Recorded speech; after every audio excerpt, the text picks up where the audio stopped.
What is up, guys? Welcome back to the channel. As always, keeping you up to date on all the latest wrestling news. We got another roundup with all the recent news, everything that went down on this week's Monday Night Raw, some of the things that you might have missed, and much more. So go ahead and Claymore kick that like button, and if you want even more wrestling content, consider checking out the second channel.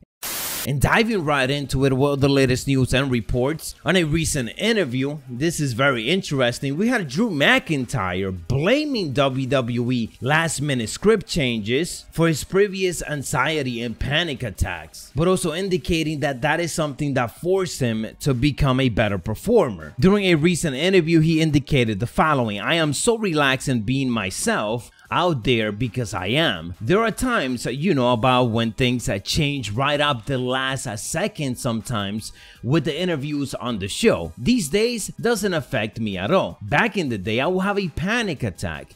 I've seen actors in Hollywood or on shows who are handed script at the very last second. How can you learn this? Just go out there and go with the flow. You will be fine, buddy. But now I'm so confident to go out there and just do it within the confines of the story because I am being myself, just with the volume turned up and within the storylines." End quote. I guess this is just an example of how much last minute things WWE does on a weekly basis, to the point where superstars gotta get used to it. Onto some other news and the latest in regards to Daniel Bryan. It's interesting to see that per WWE.com roster page, he's now listed on one of the Legends section and no longer part of the active roster. This is interesting because when WWE make these type of moves, it usually means that these superstars are no longer with the company. However, Daniel Bryan thinks it's all part of storyline, and there are people freaking out about this right now. Per the match stipulation, Daniel Bryan is now quote-unquote banished from SmackDown since he was unable to win the Universal title. There was also reports indicating that Daniel Bryan's contract was going to be coming up on September, but that doesn't seem to be the case. Other reports indicate that he has a bit longer with WWE, and one thing that Daniel Bryan revealed before was that he is simply trying to work out a brand new deal, one where he's not a full-time performer and more of a part-timer,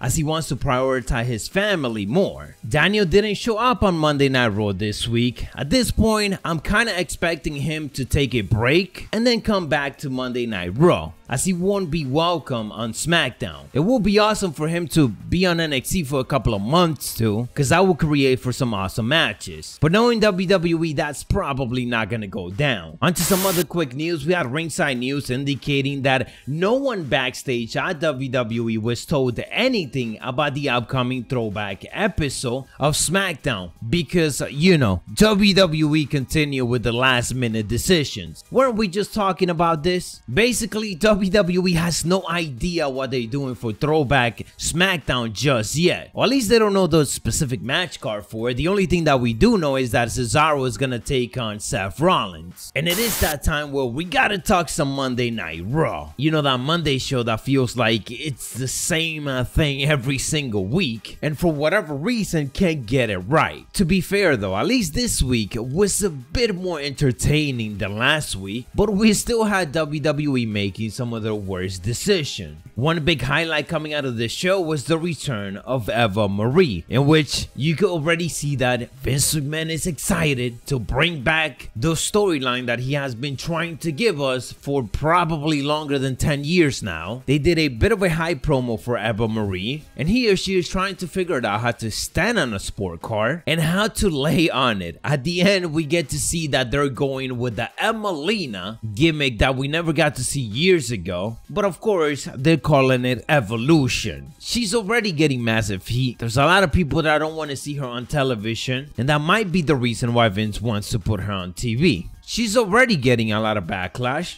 especially after all the recent releases. So Mickie James is gone, the Iconics is gone, and you got a lot of other better better wrestlers and better talent, but Eva Marie is back. That's basically one of the reasons why people are pissed off right now. And I understand it, but let's not forget the fact that Eva Marie has been hired by WWE since last year. So this has nothing to do with the releases, but yes, it's absurd that WWE released so many talents, and instead we get Eva Marie coming back 2 weeks after. To start off this week's Monday Night Raw, we had AJ Styles and Omos defeating The New Day in a WrestleMania rematch for the Raw Tag Team titles. This was a decent match that kind of felt like it was just a bit more of what we got at WrestleMania. So big credit to WWE for starting off with some good tag team actions, right? Although they ended up breaking up another team this week. Charlotte Flair seems to be furious of being left out of WrestleMania. So this week, she demanded to be inserted into the WrestleMania Backlash Raw Women's Championship match, which Sonya Deville did. And it's a bit confusing how early on in the night and even last week, Charlotte Flair is so smiley with Sonya Deville, and then when they get in the ring and she's demanding to be added into the triple threat match, she is just screaming at Sonya Deville, acting like she hates her and acting like she hasn't been doing favors for her the last couple of weeks. Charlotte also ended up defeating Dana Brooke, all of which led to a confrontation with Rhea Ripley and Asuka. Now that wasn't all in regards to Sonya Deville, because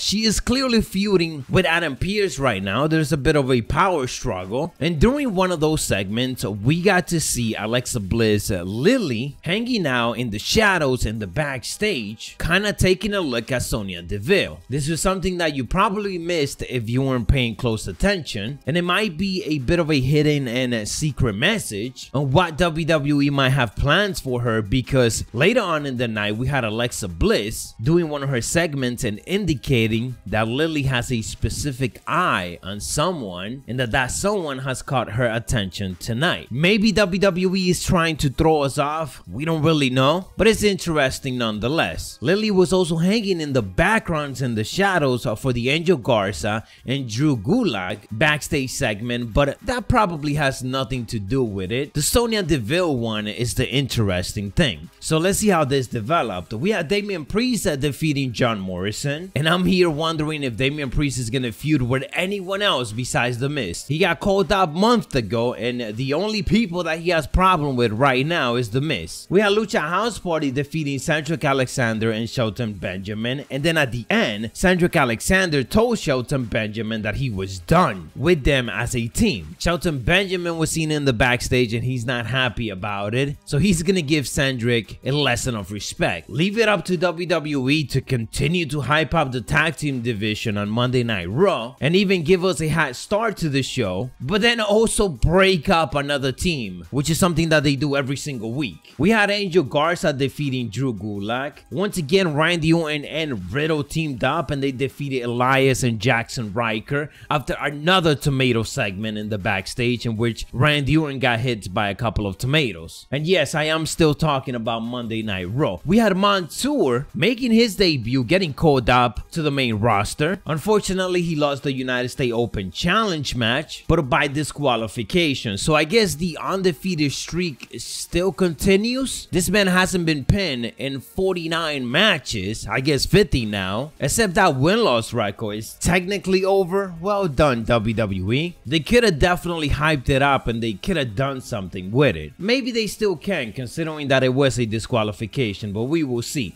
Nia Jax and Shayna Baszler defeating Naomi and Lana. I mean, we saw this match back in December. Do we need to see it again? I don't know. I guess. It's Monday Night Raw. And then for the main event, we had Bobby Lashley defeating Braun Strowman with a bit of Drew McIntyre at the end, as Drew McIntyre came out, did a couple of Claymore kicks to Lashley and Strowman, and is the last man standing before the show goes off the air. So that is what went down on this week's Monday Night Raw and all the latest. Let me know your thoughts down in the comments below. As I said, at least it was a bit more entertaining than last week. If you guys enjoyed or found this informative, don't forget to elbow drop a like on this video. And of course, to continue being round up on all the latest rumors, reports, and wrestling news, make sure to turn on those notifications. I'll catch you on the next one, so stay savage.